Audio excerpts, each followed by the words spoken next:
ibadah anu panghebatna puasa tarwiyah jeung Arafah. Lamun lebaran Arba berarti Salasa jeung Senin tarwiyah, Salasa Arafah. Babacaanana eueuh deui nu utama-utamana dina tarwiyah jeung Arafah maca la ilaha illallah wahdahu la syarikalah lahul mulku wa lahul hamdu wa yumitu wa huwa ala kulli syai'in qadir. Sabaraha cenah kiai? 10.000. Tuh, bos mah. Mending ngajang heula kitu heran ini mah. Tasbih jang naon teh tasbih. Ya Allah dibawa bae dipake henteu. Aya jelema gucrek bae eueuh bae digantungkeun. Mending dijual teh tasbih kos kitu. Mah 10.000 setik 10.000. La ilaha illallah la syarika lahul mulku wal hamdu wa yumitu wa ala kulli syai'in qadir. La ilaha illallah la syarika lahul mulku ta eta la ilaha illallah la syarika lahul mulku wa syai'in qadir 10.000 tambah kulhu 100.000. Heran lu dibere kos gitu teh hendahan dikira ibadahna tuh 100.000 masa itu Masya Allah karim 100.000 mah ya Allah ya Allah aidahar 3 piring titah maca kulhu 100.000 eungap teu akur jeung dahar. Nah 100.000 cenah kiai atuh ulah 100.000 teuing bisa 10.000 ngan engke ka sorgana di lawang. Teu asup ka jero pilih bae 100.000 ka jero tapi lamun 10.000 di lawang, lamun 5.000 di luarin lawang. Nah alas dibuka mah dibuka lawang ngan di luar asal deuk asup malaikat ridwan teu beunang asal deuk asup teu beunang. Makanya gak dulu, boh, lupa bidadari, aduh. Nanyakeun nya aku doang kula teu meunang maca kulhu nangan 5.000. Lamun 1.000 cenah kiai, 1.000 mangan angin sorga doang kambeng. Seungit cakeuna ya seungit. Lawang nutup lawang sorgana ge nutup. Teu sia bade kitu-kitu kitu teh bae. Moalah ai kudu 100.000 mah. Cangkel ya Allah ya Rabbi geus tambah samenangna bae nu penting mah ikhlas ulah 3 teuing bae aing ikhlas tangan 3 ceker oh budak ai dahar nginum loba ai maca la ilaha illallah dasagan 3 ieu aing ikhlas tangan sakitu 4 ga aing mah geus teu ikhlas.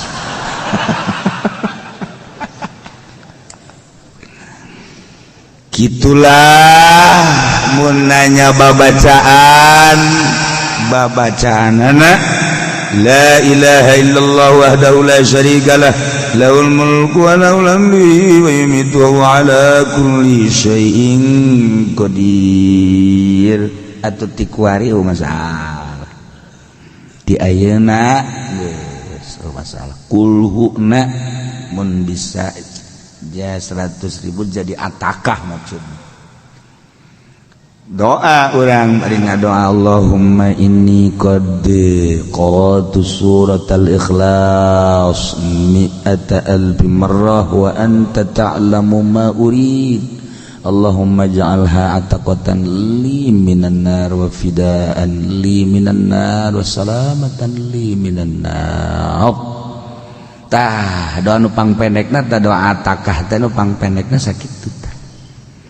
Ya Allah abdi maca kulhu 100.000 Gusti maha uninga kana pamaksudan abdi jadikeunlah Gusti kulhu 100.000 teh sebagai kemerdekaan, sebagai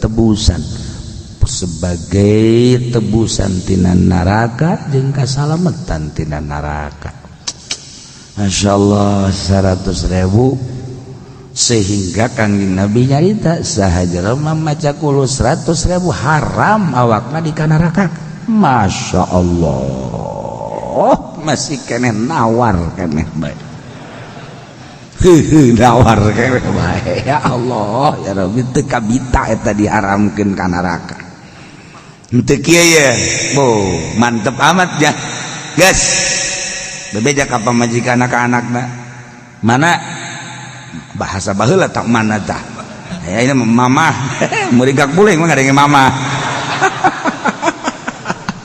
hatungeunhan mana tah asa zaman baheula aya naon bapana baheula bae mama aya ge bapana mana nah boleh diganggunya dik naon emang dik ibadah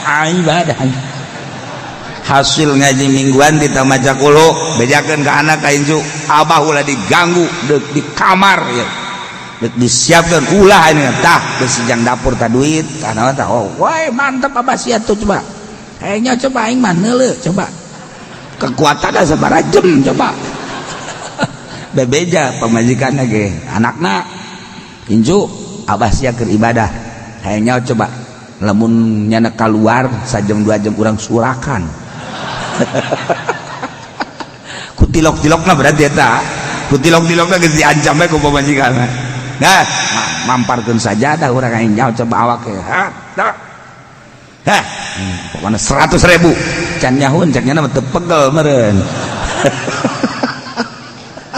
ai urang mah ai nu geus biasa mah kan bisa nguji ieu mah sajam teh menang sekian sajam menang sekian geus uji berarti kan sekian jamun sekian ke istirahat ai nu osok mah per jam teh geus nyawa sajam pasti urangna sekian sabaraha cenah kieu teh rahasia tuh engke bae ente coba rasakeun ulah sok nanyakeun ka aing coba you nanyakeun ka aing teh akur deui tah urang bapana geus kocrek kul huwallahu ahad kul huwallahu ahad kul huwallahu japegel orangna abo ieu hanas geus steril kamar ieu menang sajam teh kaluar tuh kan cak aing ge naon tuh abah sia nyolonong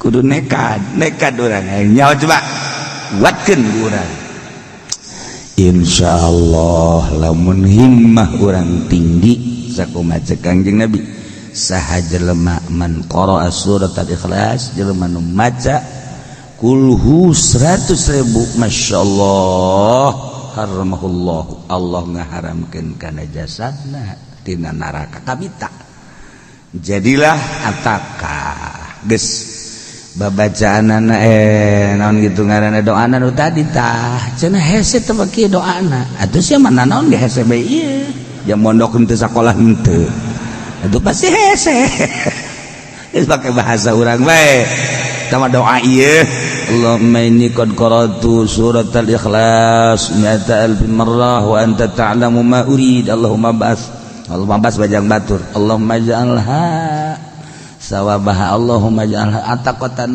li Allahumma ja'al sawabaha bisa Allahumma ja'alha taqatan li fidaan li minan nar geus bae urang mah make bahasa urang ya Allah ya Rabbi abdi maca surat kulhu 100.000 ku Gusti mudah-mudahan ieu kulhu abdi dijadikeun kasalamatan tebusan jeung ngajadikeun ataka kemerdekaan tina neraka beres geus tah sok geus kitu tah ulah kieu bae macana mangan ge 1.000 di aku 100.000 Allah makan nyahoun Allah baca 1.000 geus ya geus berat 100.000 padahal kan 1.000 nah ieu mah tetep dikanarakakeun ngan sadengkul lah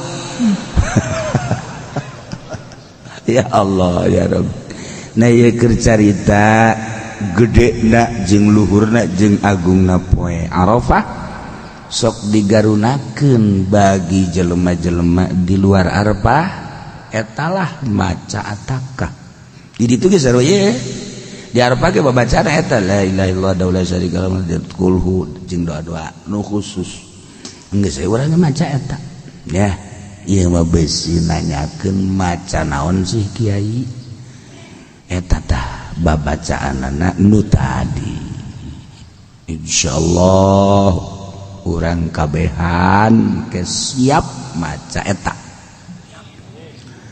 nyaho cenah kieu dicoba kurang dicoba aya tuh hiji eta nomor kaduana eueuh deui dina poe lebaran ibadah nu paling luar biasa ialah kurban samminu dhuhayakum fa innaha matayakum yaumal qiyam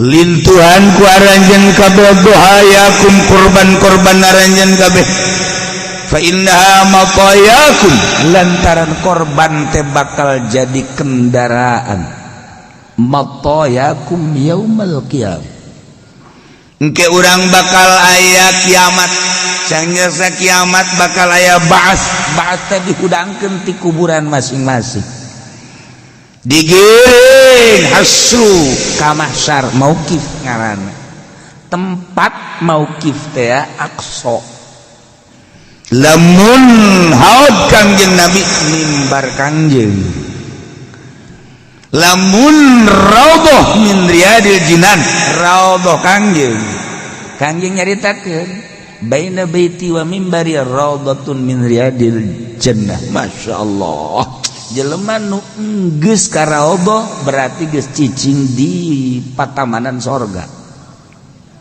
nah mimbar adalah haud kangjeng ketika ahli-ahli neraka anu aya imana mukmin ngan ka neraka geheng ditanya kasih geheng amat emang kunaon tas di neraka amos yang ini geheng kita emang buka penyakit tahun keur di dunia na kredit tah ieu nah dekat surga kan geheng tuh bagus diseseh di haud kangjeng eta mimbar kangjeng teh eta teh penetapan haud kangjeng dek nyebrang ka raudhah min riyadil jinan atuh kudu kuku cuprakan heula di haud kangjeng Nabi eta ulah-ulah anu tas di neraka anu baragus ge nu baragus tetep bae mandi heula ngarinum heula di bangawan di belumbang di haud kangjeng Nabi sahabat naros ya Rasulullah pan meureun jelema teh jutaan haju eta panyiukna besi kula teu kabagian aya beta sahabat teh nu ngomong besi teu kabagian meureun ngarasa lemah nyana cak kangjeng Nabi deuleu kaluhur bintang tah peuting meureun nyana tananyana bintang loban teu tah loba cenah kangjeng atuh renyek kitu tah panyiukna di haud kula leuwih loba tibatan bentang di langit wah caknya lain gitu onam ngenahin nama kangjeng jen haikos gitu mah masyaallah tasiku aya bae jelema kasieunaan segala panyiuk maning mawa bae di dieu atuh nah ieu aya sahabat nu nanya kitu kan bagus untung artina jadinya ahokan urang mun cacak-cacak sahabat teu nanya urang teu nyaho bo orenganan panyiukna leuwih loba tibatan bintang di langit masyaallah karim. Nah iya urang dibahas teh dihudangkeun ti kubur urang masing-masing ti kubur urang di nagara urang kalaluar kos toget brek jadi jelema digiring hasru ngaranna ka mahsyar tempat kumpul mauqif dihisab ayana pas di Masjidil Aqsa Yerusalem eta kan urang leumpang ti dieu ka ditu mangkading panon poe ngan sakieu panas luar biasa laleumpang kan di negara masing-masing Indonesia, Malaysia, Thailand kabeh menuju mahsyar plek ya Allah ya Rabbi mana panon poe deui handap biasa nu mantak kesangan Kangjeng Nabi di Bukhari nyaritakeun kesangna aya anu sadampal aya anu satuur anu sacangkeng aya anu sabeug aya anu liput kesang masing-masing ya Allah ya Rabb tah aya anu disadiekeun kendaraan mantep urang dieu uzalaya urang Balaraja. Oh, batur bala lembangnya nama naik kendaraan. Ya Allah, siapa bisa kendaraan? Aing mah korban cak ada baheula. Nanti kan leutik amat ieu mah. Alah, ieu mah Karimun, ieu mah mobil Karimun. Leutik. Mobil Karimun leutik ieu mah. Ya Allah, baheula aing be Jawa leutik cek kana ieu. Mobil Karimun. Aduh, mobil Karimun mah di tol ge kaliwatan bae mah. Kaliwatan bae jadi geus ngap-ngapan sakikituna doang. Kan lumayan kan, ai berangkat naik Karimun geus datanglah nya ka ditu. Mangka deui teu bisa milu kadinya. Tatanggana milu teu bisa sagana ieu mah. Kendaraan aing sorangan ieu mah. Tah, kecuali bus. War. Eta ge tujuaneun. Eta mah keboplen. Lah ieu keur carita. Masya Allah kari. Ieu Kangjeng Nabi nyaritakeun saminu dohayakum fa innaha matayakum yaumal qiyamah. Nu bakal jadi kendaraan urang. Atuh jang urang boga duit urang beulikeun ka kendaraan jang di akhirat. Gas. Meuli kebo aing mah hiji tan gede. Tujuanan aing mah saurang bae. Jang aing ge atuh karosong eta korsina ngah engke sugan aya jahe di akhirat. Ampun. Sia mah macem-macem pikiran teh ngeres jasa. Segala ngajak batu. Lah iyalah. Nu lintu nu gede jeung ulah boga pikiran hayang hatena. Sagala hayang kalilipan anggas. Besingke di akhirat kempes naon bang. Udah geurgeuna-geuna kempes mana. Nya Karimun nya kempes mah kunaon keur ieuna aing hayang hatena cekna teh eta. Aduh, jadi kurang lepas. Tungtung mah kempes bae pantah. Aduh, didorong-dorong oge. Nah, iyalah ieu keur carita nya jadi kendaraan. Nah, atuh naon salahna urang kuari duit boga. Aju urang nageja bakal maot. Kangjeng Nabi nyarita model kos kitu, urang percaya ke ucapan Kangjeng Nabi, langsung geus urang beligat bigat tak geus ulah sok sagala kulitna jang aing celina segala hate lah geus teu kudu mun hayang-hayang teuing mah meuli urang mah di nu sejen itu ka pasar atawa nu sejen ieu tak korban aing mah teu hayang tapi korban si aing hayang ye aing teh batena naon ngan atuh aduh pohara amat si budak henteu teh rasa ulah korbannya na bae lamun korban wajib korban sunah mah meunang tetep nya nu bagus mah lepaskeun geus ulah nah ieu mah keur carita seputar bulan haji mumpung keur dibuka lebar-lebar ditonton ku para malaikat terutama Gusti Allah. La yanalallahu luhumah wala dimaluhum wala dimahu walakin narut taqwa ya narut. Atuh sabenerna mah lain embena lain getih nah taqwana nurutna urang ka Allah. Allah mah teu perlu daging, teu perlu getih, teu perlu hewan. Nu ditilik ku Gusti Allah adalah nurutna ke Allah takwakna.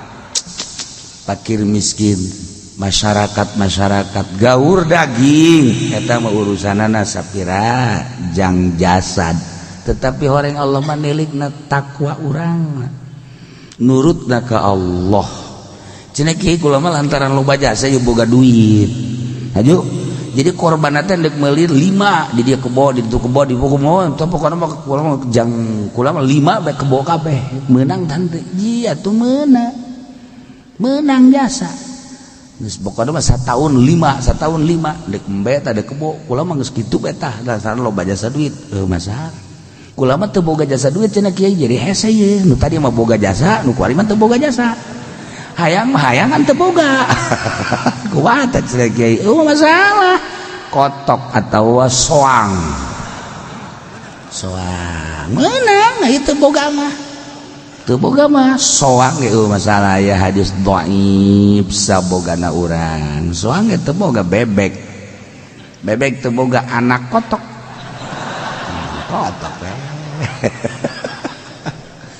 teu boga cenah kiai boga ge kok endog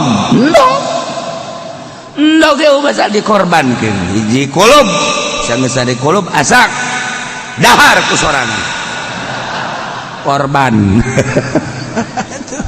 kan kudu dibikeun ka numpang susahna nya mikir numpang susahna mah aing itu mah saya akan ku sia geus ngomong-ngomong teh si budak itu pada korban ngadu jelas sama teu boga-boga teuing mah kotok tuh masalah dikorbankeun di aing mah hayang nama embe ngan teu boga aya hadis dhaif ti Kangjeng Nabi nah iyalah kotok aing mah korban kotok ai teu boga mah Allah ge maha uning ieu oh budak teu boga aing nu mere teu boga tapi nyana hayang ibadah beuh budak hayangeun jasa kotok nanya boga hiji-hijina kemudian kunya ada dikorbankeun ulah kieu doang ngalamun bae kieu aing kebo teu kabeuli embe teu kabeuli kotok ge teu boga leh mana nu aya bae aya kotok tatangga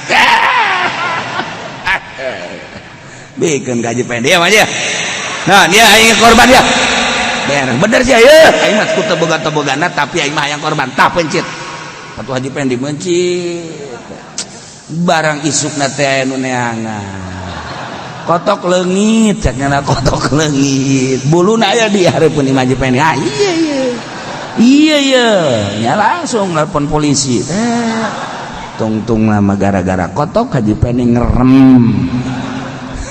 di penjara maling kotok aja ditelepon ku tatanggana emang nyana mah maling teu maling ge maning penjara bae habek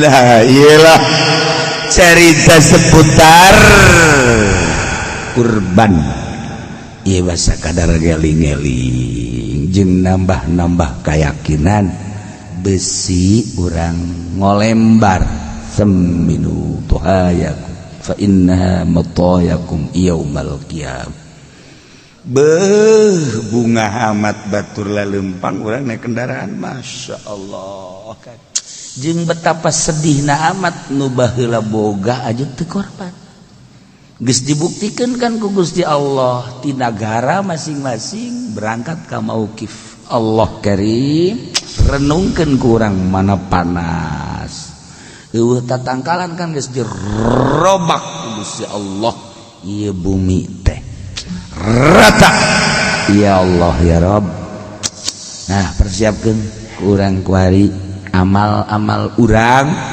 jang jaga di yaumul kiamah kabeneran ku hari keur mejana digelar jang kurban bikin dah pencet masya Allah indah lamun urang nemah nurut ka parentah Allah nu di tablegkeun ku Kangjeng Nabi urang Kangjeng Nabi Muhammad sallallahu alaihi wasallam ngana tuh kudu jelas kudu nu bener supaya nambah-nambah ilmu tur yakin nu tadi teu nyaho jadi nyaho nu geus nyaho jadi tambah nyaho tur tambah yakin ulah ngolembar ari can meujeunna mah ulah wakadawa cara anu kuari kerame Kiai Haji Profesor Evi di Bandung wah eta nafsiran ayat wadduha ku otakna sorang cilaka nya ulah man fassarul Quran bi ra'yi bal yatabawa maq'adahu minan nar masa nafsiran ayat wadduha kusorangan wajaka bola fahada nabi teh sasar baheula mah cenah keleutik nama nabi teh sasar sakeuna teh dolan kagedekeun karak fahada je budak kudu dibawakeun pedang mah budak ulah-ulah juku sorangan di tafsiran urang ge aya tafsir Jalalain, aya tafsir Munir, aya tafsir Fakhrul Razi, aya tafsir Ahkam itu lah macan lagi urang lalauna di mata tafsir bolak-balik urang keke mantap kudu diajikeun ge kabeh boga sanad urang sanad Jalalain ti saha sanad-sanadna ti saha sebab ieu Quran mah jeung hadis kudu digurukeun mun teu atuh bahaya ku ari mah asal naon kitu ngocoprak bae teh sing hade ya nah iyalah geus tadi puasana tarwiyah jeung arfah Kangjeng Nabi mah arfah unggul tarwiyah ngan nyarita andai kata panjang umur kula bisa ngalaksanakeun puasa tarwiyah kebenaran Kangjeng Nabi natu terus haji wada pupus teh mentak ayalah tarwiyah kemudian Arafah babacana nu tadi kul la ilaha illallah dosa sam jeung kulhu geus atuh itu bisa mah 100.000 teu kuat sameunangna bae bebeja ka Allah ya Allah ya Rabbi abdi ngadengekeun kudu 100.000 maca kulhu geus dibaca ku abdi ternyata pegal Gusti ieu mah abdi bae mah sabisa abdi jeung sakuat abdi sakieu tapi tetep abdi hayang dimerdekakeun di neraka abdi mah tetep ku sakieu ge sebab abdi lain teu hayang 100.000 kuat Gusti teu kuat beneran lah Gusti Maha Uninga bu saya mah kos ngomong ka kolot bae teu kuat abdi mah ieu geus lain lalagaan geus waduh puyeng abdi puyeng tetep sakieu ge abdi mah hayang jadi atakah we Gusti insyaallah aya beneran mah teu kuatna tuh ya nah kemudian lebaran Rabu kemudian aya tasrek Rebo Kemis Jumat Sabtu Kemis Jumat Sabtu tasrek tah eta teh mun teu boga poe lebaran poe tasrek masih keneh poe tanggal 10 can boga duit tah 11 can boga duit keneh urang masih keneh dagang teh ngumpul keneh bae ya nah tanggal 12 can boga duit keneh bae tanggal 13 asar boga duit masyaallah masih keneh eta ka magrib tanggal 13 nah 14 itu 11 13 tanggal 10 11 12 13 berarti kan lamun rebo Kemis juga Sabtu asar karek boga duit nah korban geus urang deui